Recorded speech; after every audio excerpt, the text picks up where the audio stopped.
Benazir income support programme के तहत रकम हासिल करने वाली ख़वातीन के लिए बड़ी खुशखबरी आ गई।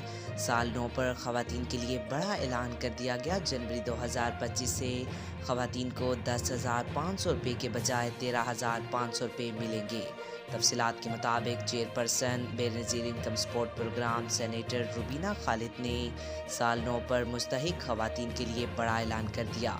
सेनेटर रुबीना खालिद ने कहा, जनवरी 2025 से बेनज़ीर कफ़ालत समाही किस्त की रकम 10,500 से बढ़ाकर 13,500 रुपये कर दी गई। इनका कहना था कि ये साल हम बेनज़ीर हुनरमंद प्रोग्राम के लिए वक्फ कर रहे हैं। बेनज़ीर हुनरमंद प्रोग्राम के ज़रिए मुस्तहिक अफराद को खुद अपना रोज़गार कमाकर अपने पाँव पर खड़े हो सकेंगे। उन्होंने बताया कि रवां साल भी ईमानदारी के साथ पसमानदा तबकात की खिदमत का काम जारी रखेंगे।